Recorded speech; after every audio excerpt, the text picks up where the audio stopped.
Donald Trump's State of the Union address last night was much like the actual state of our union, in disrepair because of Donald Trump's cognitive and physical decline. The man is obviously sundowning. He was lashing out. But the lashing out did not just stop with Donald Trump being upset that Ilhan Omar and other Democrats were calling him out, because it continued into this morning when Donald Trump declared who he wanted to deport out of our Congress, including, for some reason, Robert Dyra. Donald Trump went on a Truth Social meltdown, recognizing his speech was a complete flop. It might be because Donald Trump, or John Barron, as he likes to be referred to when he's calling into C-SPAN or other media outlets, tuned in and saw what the folks at CNN had to say about him in these two clips that I think perfectly encapsulate how voters across the country felt about last night's address.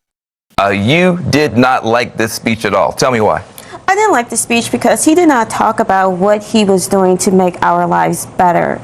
As Governor Spanberger said, is the president working to make our lives better? No. James Carville said, it's the economy. And it still is the economy. And he's not talking about that at all. Wait, what about the Trump accounts? What about the tax cuts? Did that move you at all? Did that make you feel like he's on your side? No. No, it did not. Why not? He talked about the health care plan. Where is his health care plan? People's health insurance premiums are going up. What is he doing for that? What is he doing for our seniors? And just left you flat. But the thing that I missed the most was a focus on the economy and looking forward.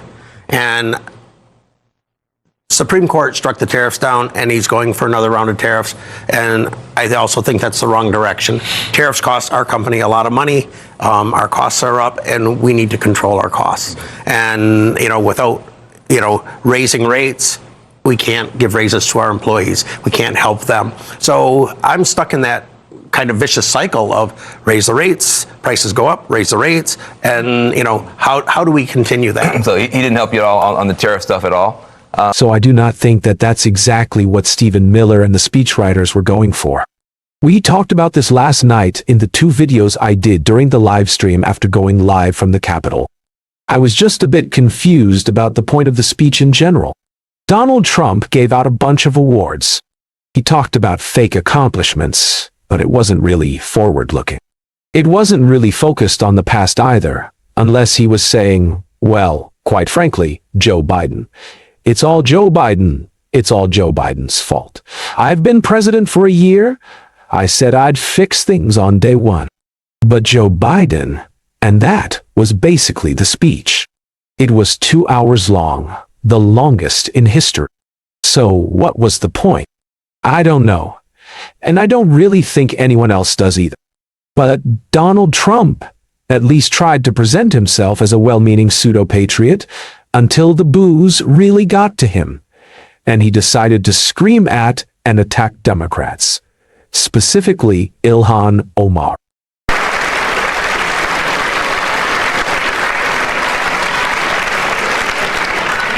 Isn't that a shame? You should be ashamed of yourself not standing up. You should be ashamed of yourself. That is why I'm also asking you to end deadly sanctuary cities that protect the criminals and enact serious penalties for public officials who block the removal of criminal aliens. In many cases, drug lords, murderers all over our country, they're blocking the removal of these people out of our country, and you should be ashamed of yourself. The boos clearly struck a nerve. Democratic leadership had reportedly encouraged a quiet form of protest. Some members followed it, others didn't. But what was obvious was that the lack of applause irritated him. You could see it. The reaction wasn't subtle. It visibly bothered him, and he responded the only way he tends to when challenged, by lashing out. And it wasn't just the silence. The chants of, "Release the Epstein files" and "You're a murderer" amplified the tension in the room.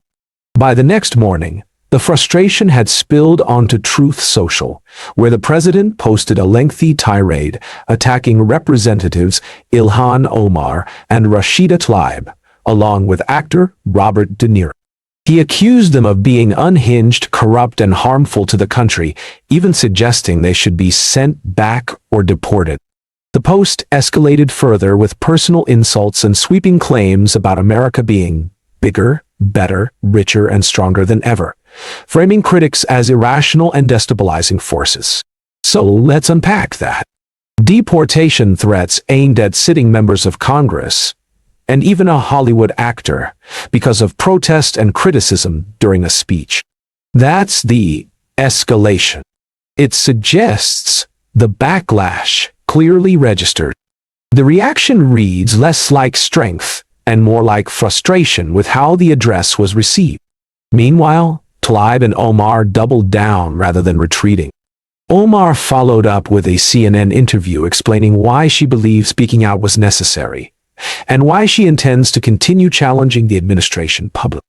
It is our responsibility to protect Americans, and he does not acknowledge the fact that two Americans, two of my constituents, two of our neighbors were killed. And it was important for me to just remind the American people that the president and his administration was responsible for killing two American citizens. With hindsight, Congresswoman, do you think you would have been better off boycotting the speech like so many other Democratic lawmakers did, or did you do the right thing by actually showing up there? I brought 4 Minnesotans as guests for the Minnesota delegation. It was important for us to be there, to bear witness, to hold the space for our constituents that have lived through an occupation from federal law enforcement, that have been terrorized, that have seen our neighbors been killed and traumatized in so many ways. And so, no, I think it was really important for my constituents to see me there. It was really important to my constituents to hear that I was reminding the president that Renee Good and Alex Preddy were killed under this administration. One of your guests, one of the guests that you brought to the State of the Union, was actually arrested by U.S. Capitol Police during President Trump's speech for allegedly disrupting the proceeding. Explain to our viewers, Congresswoman, what happened, and is she still in custody? Yeah, you might remember Aliyah Rahman was the disabled woman who was headed to a doctor's appointment when ICE agents broke her window and forcibly dragged her, detained her, and she suffered concussion, many broken bones, and it was really important for me to have her here. And as she said this morning, you know, at the State of the Union, you can do 2 things. One is to sit, the other is to stand up, and she chose to stand up. We know that she was taken to the hospital after she was detained. Now she is back and safe. I'm glad she's safe. Congressman Al Green was escorted out of the House chamber just minutes into President Trump's State of the Union address for holding a sign reading, "Black people aren't apes." What was your reaction to that? I mean, isn't it just a sad moment for our country when a member of Congress has to remind the President of the United States that black people aren't apes? I mean, just for a moment, think about that. Al was escorted because he refused to sit down, and I stand with Al. I think it is an important moment in our nation's history that we have to take a stance like that. We have to remind a sitting president that we, black people, are not apes. And as a lot of us, of course, remember, it was Trump who posted on social media that horrible racist picture of Michelle and Barack Obama as apes. And he apologized later, but it was simply an awful decision. He blamed one of his aides. I want to quickly turn, while I have you, Congresswoman, to the Democratic response from Virginia's new governor, Abigail Spanberger. Let's watch a little bit of what she said last night. We did not hear the truth from our president. So let's speak plainly and honestly. And let me ask you, the American people watching at home, 3 questions. Is the president working to make life more affordable for you and your family? Is the president working to keep Americans safe both at home and abroad? Is the president working for you? And I just want to be precise. Trump did not formally apologize at all for posting that picture of the Obamas, that horrible picture of the Obamas. He simply blamed one of his aides for doing that. Thank you for that clarification. Yeah, I was just going to correct you on that one. Very important clarification. How would you evaluate, Congresswoman, Governor Spanberger's response that we all heard last night? And do you feel that Democrats should embrace that sort of message in the lead up to the upcoming midterm elections? Yeah, I mean, the governor is my former classmate. We came to Congress together, and I thought last night her remarks were so on point. It was an incredible contrast from the mumbling that we heard from the president that did not have a clarity on what the American people wanted to hear and how the American people wanted the president to address the State of the Union. And the governor was very clear, and to answer those three questions, I think every single American would probably answer that question at this moment, no. And I do believe it is important for us to keep bringing that point home. The president is not making us safe at home or abroad.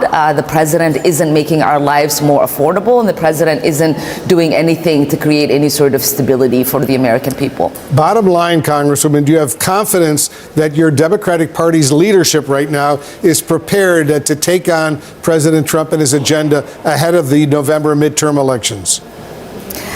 The Democrats have been united. We are prepared, and we believe that the American people are going to be with us come the primaries in November. We need progressives who are actually ready to take on the fight against Donald Trump. It's a refrain I've heard a lot from more centrist Democrats lately, that we don't need to talk about centrist versus progressive. We just need to talk about fighters. But you cannot be a fighter unless you are fighting for the people of your district and for Americans. If you're also fighting for big, wealthy donors, then you're not really fighting. You're maintaining a status quo that benefits them and keeps them rich. That is just the truth. So yes, we need fighters. I'm glad that Ilhan Omar used her voice, and I'm glad that she sent Donald Trump spiraling. We're going to continue covering it all on this show. If you want to support that, as always, hit the subscribe button and leave a like on this video. If you made it to the end, drop a blue heart in the comments. Keep on fighting, y'all. Don't let them silence you. And until next time, I'll see you.